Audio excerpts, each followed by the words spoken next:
Welcome to the Bigsteviepump experience right here from Flealand of Bowling Green, Kentucky. Kentucky's largest flea markets, brought to you by Rememorabilia Collectibles. Guys, you're going to want to keep sticking with me each and every week. We got a lot of fun and exciting stuff to show you. Don't forget to like, comment, and subscribe. We've been gaining a lot of traction with this thing, and I appreciate that. Hashtag just keep grinding.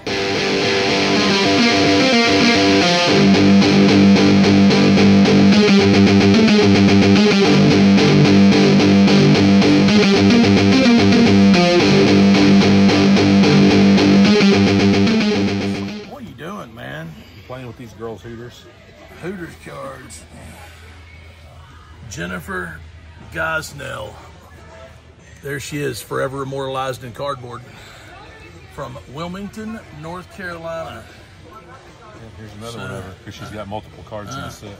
Multiple cards. So it looks like, how many cards are in this set? Do you remember? 100. There's 100 cards in the set. So the set, I think, goes for about 30-ish bucks if it was complete. Which I think he's missing 2 cards, so he's just going back through it and verifying it here. But anyway, it's pretty cool. He's putting them in number order, figuring them out. But I don't know. Who knows? We may know some of these. There's one from Belleville, Kentucky. This is the one you'll know right here. Heidi Mark. Playmate of the Month in July of 1995, I think it was. So July of 95, Playmate of the Month there, Heidi Mark. So anyway, you never know what we're going to get here. We got all kind of non-sports trading cards. I mean, look, here's a Saddam Hussein rookie card there. Some Desert Storm cards. We've got, I mean, there's, what's that, Belle Biv DeVoe. Everybody's looking for those. Yo MTV Raps cards. I mean, Mega Metal from back in the day. And actually, when we first started doing shows, we started out doing card shows in like 1991.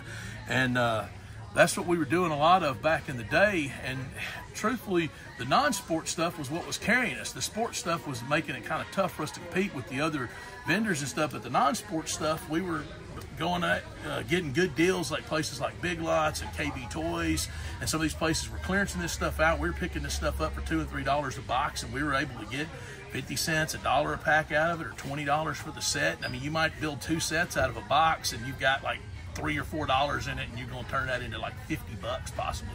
But that was back in the day in the early 90s. So, you know, and now we've got a shop. We started doing the cards again. So anyway, that's what's going on here. But the cards is what really got us started in the early 90s.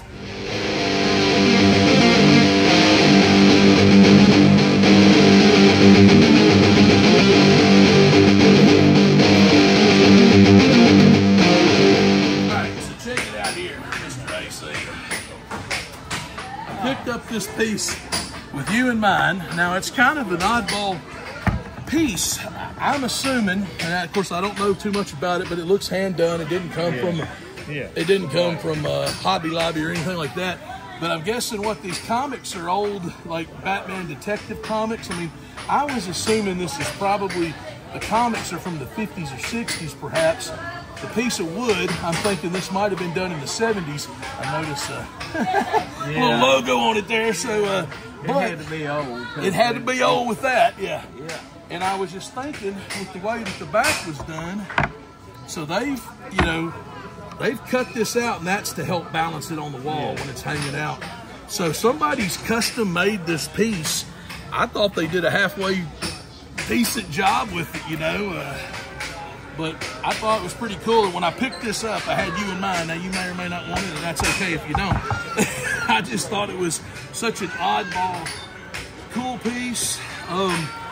Truthfully, I probably need to get in the $40 to $50 range for it. When I bought it to probably sell at 50, but I've had it for a little bit. If you want it, 40 bucks. I mean, like I said, if not, I'll hang it back on the wall for the time being. But that's kind of, you know, this is one of the cooler pieces I picked up lately, and I don't know that I have too much else Batman to show you today other than, you know, something like this.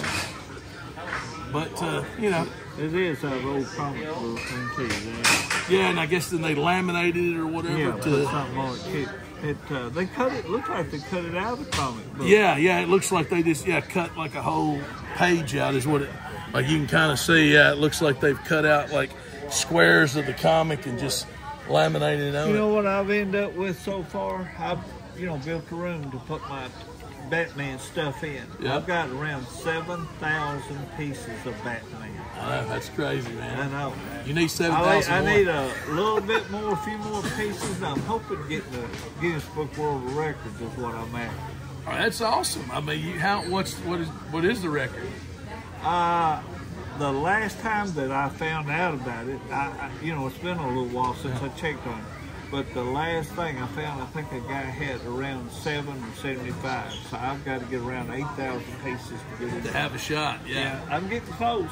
Yeah, you are. It's just trying to find the pieces, you know, that you need, yeah. That I need, these pieces I need.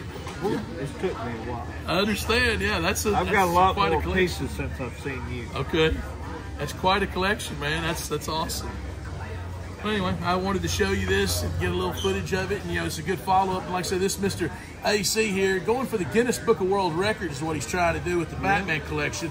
And I traded him some to get that Lone Ranger piece that I showed on a previous episode. It just so happened he was here today, and I wanted to kind of take a moment to show him this and kind of introduce him to the world there. So, anyway, that's what we got going on Rememorabilia Collectibles today here in Bowling Green, Kentucky, Flealand, Kentucky's largest flea market.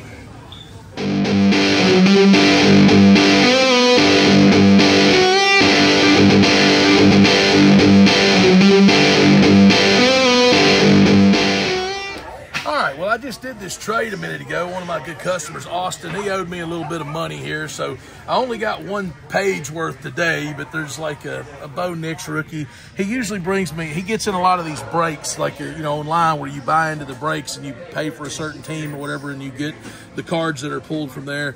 So a lot of times there'll be 10, 15 pages full of stuff, but today he only had the one page. But there was all of these cards, not these, but all of these ones here. But there's like just a lot of, you know, these are always hot, these like school reporters. But like Michael Penix, junior rookies, he gets in on these breaks, and he got in on a bunch of Falcons breaks. He likes the Falcons and he likes the Panthers. There's a J.J. McCarthy, so that's just kind of random in here. But Drake London, but all these Falcons and all these Panthers come out of different breaks. Rookie relic, and a lot of people's been cutting these up. I don't know if you've seen this online, but where people's taking these patches out and then flipping it over, and on the back of the patch, it's not even the player that it says. And I've seen a really bad one that somebody did.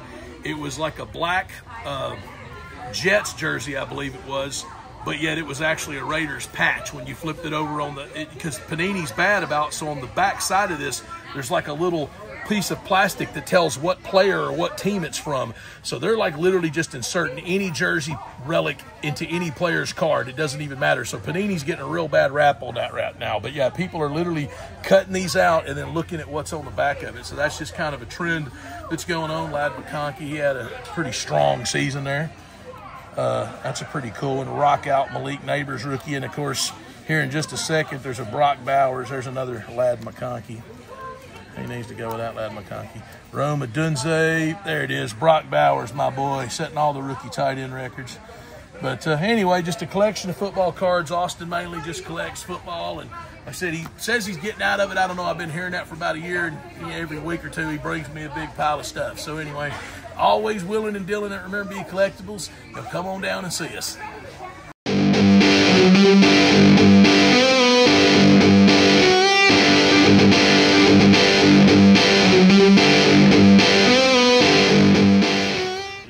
What we got here, we got ourselves an original Teddy Ruxpin from 1986. Now, he is missing the tape, so I don't for sure know if he works or not, but this is where the tape would go. Let's see if we can open it up here. Well, of course, Worlds of Wonder. Like I said, this is from 1986, and that's who made the laser tag that we were showing in one of the previous episodes as well. But believe it or not, this is actually the third one of these that I've had. And there's a cord you can plug up. This right here, it's a special auxiliary cord. A regular aux cable doesn't work. You have to get the special one that comes with Grubby. So part of what makes Grubby so valuable is if he has the cord. If Grubby doesn't have the cord, it's like, you know, the cord's worth 40, 50 bucks basically. Grubby's like $20 or $30 a piece. If you want him to communicate with Teddy Ruxpin and you plug Grubby in and with his special aux cord, and they can talk back and forth. Like I said, they would have tapes, which I don't have the tape for this one, so I'm not 100% sure if this works or not. And I hadn't put batteries in him. I just picked him up, actually, so I really don't know if he works or not. Now, one thing I was trying to really remember, like I said, this is the third one I've had, but I'm a little curious about this this button mechanism, and I can't tell if somebody's added this Velcro or maybe it had both. Another person I was talking to seemed to remember it having both, that it had Velcro and then it had a button too. Doesn't matter, it works just fine, and it looks fine. So if that's not the way it's supposed to be, and I just can't remember, like I said, I've had 3 of them and I hadn't even ever noticed that before. But anyway, Teddy Ruxpin here, he's pretty cool. And like I said, I've had Grubby as well, but I don't now. I only have Teddy Ruxpin, but this is the 3rd Teddy Ruxpin I've had there. But this thing was so popular in the 80s, man, like I said, the mid-80s. I mean, I never had one as a kid. This is just a smidge after my time of probably wanting to play with something like a Teddy Ruxpin, but it's still very cool. And like I said, I've sold 2 of them already. This is the 3rd one. Some lucky customer will be happy to get this one.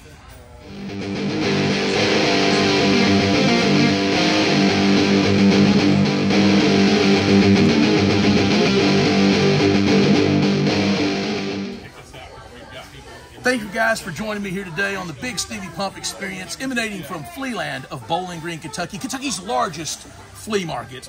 Guys, you're going to want to keep sticking with me each and every week. We're going to be showing all kind of cool stuff, and don't forget to hit that like button and the subscribe button, maybe even leave a comment. You know, I like to respond back to people, so let me know what you want to see. If there's something that you've seen in the shop that you want to know more about or have some questions, hit me up. But anyway, Bigsteviepump signing off.